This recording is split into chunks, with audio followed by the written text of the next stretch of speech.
Welcome to the Daily Brief, where I'll go over the highlights for the action in the market for Tuesday, November 22nd, and then see how things look for Wednesday, November 23rd. This will be the last video that I'm able to do before Thanksgiving, so I want to wish all of you a very happy and safe Thanksgiving. As far as the market is concerned, we had a good solid up day, although it was on below average volume, but it did do quite a bit to improve our technical picture.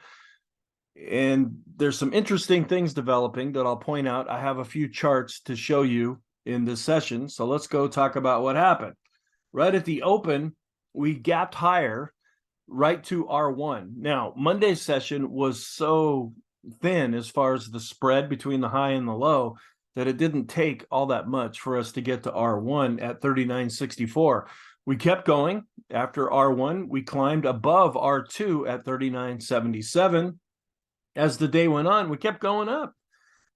They actually went all the way up to R3 at 4,006. So we're back above the 4,000 level. We closed almost at the high, just a tick or two down from that, but we were up 1.36% on below average volume. This is the holiday week. If there's going to be a pickup in volume, it may be in Wednesday's session because there's a lot of economic reports coming out. It's the last trading day before Thanksgiving. The market will be open on Friday, but it's a shortened session on that day. The technicals are looking a little bit better now. We're switching back more to positive. It's not taking much. With the ADX going sideways the way it has been, we have a good solid up day and boom, we're back in overbought territory. If we had a more solid down day, we would have probably gone oversold, but we're still looking better as far as our technical picture. Inflation and interest rates continue to be the real fixation, and we will get some Fed speak in Wednesday's session. The FOMC minutes will be released.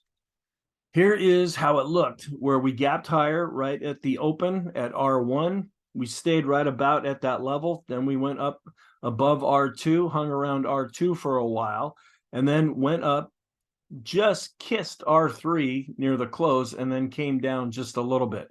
So we are now back above 4,000 again. Not necessarily significant. It's psychologically significant. There's a lot of strike prices and people say, oh yeah, and the financial media is the S&P is back above 4,000. I mean, it makes for a good headline. So, but anytime we're going higher and you want the market to go higher, that is a good thing.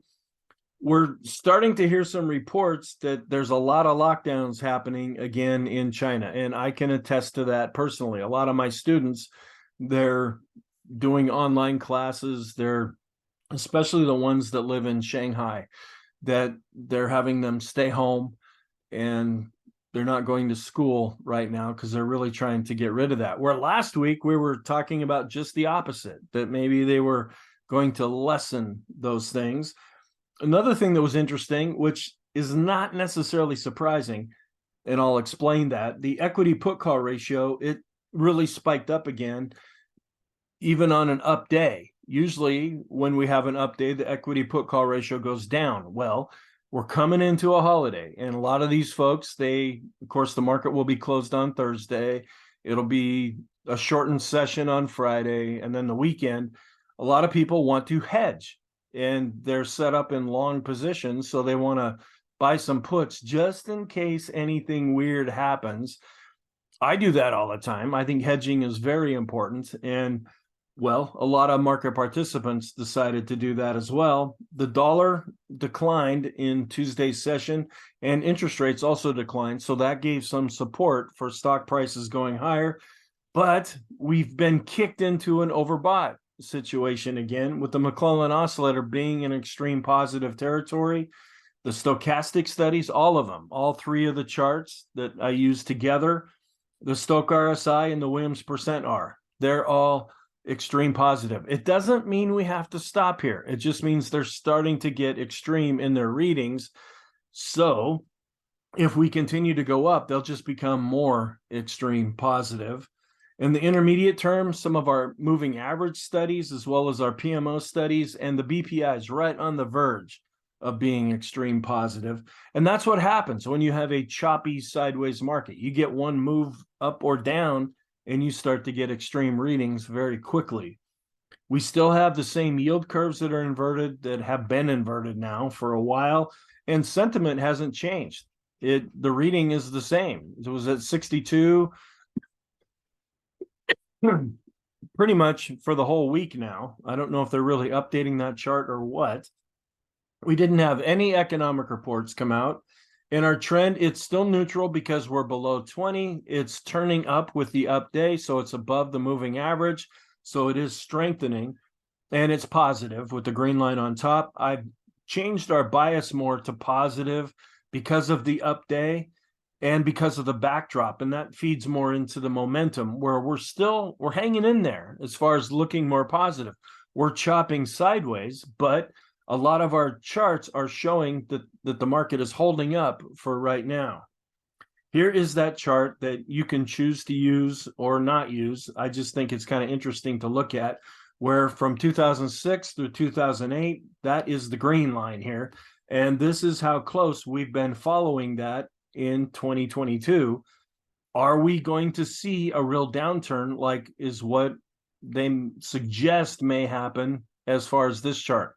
It could happen, but at the same time, we are more into positive seasonality right now. We have the election behind us, at least for the most part. There's still some unsettled areas, and things are right now looking more positive, but that could always change if we really start to go down. Here's the VIX with the 12-day shift, showing that we've been pretty flat as far as the VIX going up and down, but if we follow this same basic pattern, this could really shoot up if we start to go down. And when the VIX is going up, that means stock prices usually are declining because volatility really picks up.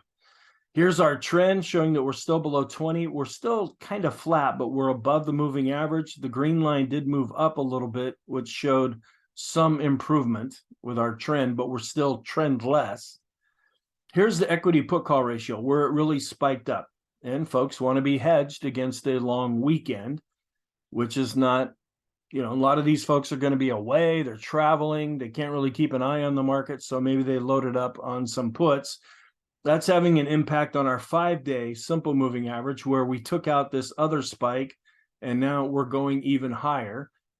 And then longer term, where when we do finally come down from this spike, oftentimes that marks a low in the S&P 500. So that could be positive, but we don't know if this is spiked yet. We have to wait for it to start coming back down.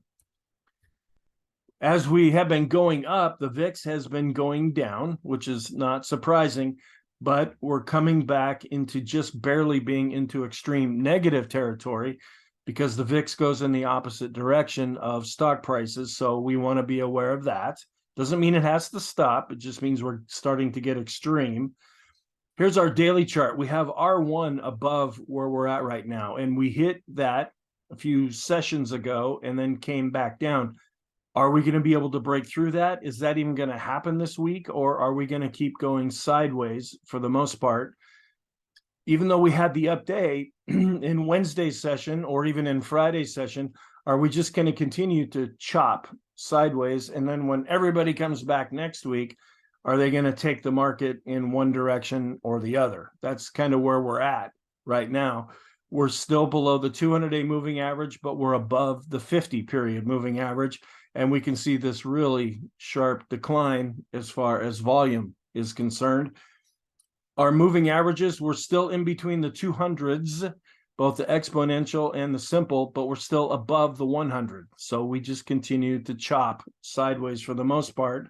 New highs, new lows, we're seeing a little bit of a breakout now where the 5-period is improving, seeing a little bit of an improvement with the 10-day.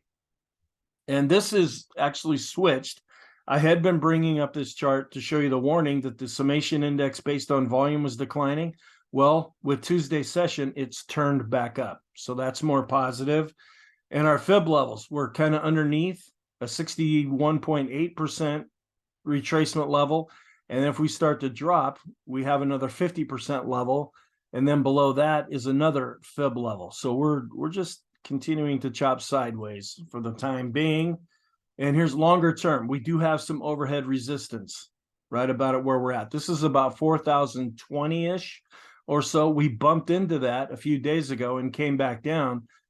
We'll have to see. Can the market find a way to break through it on this lower than average volume, or is that going to wait and get decided next week?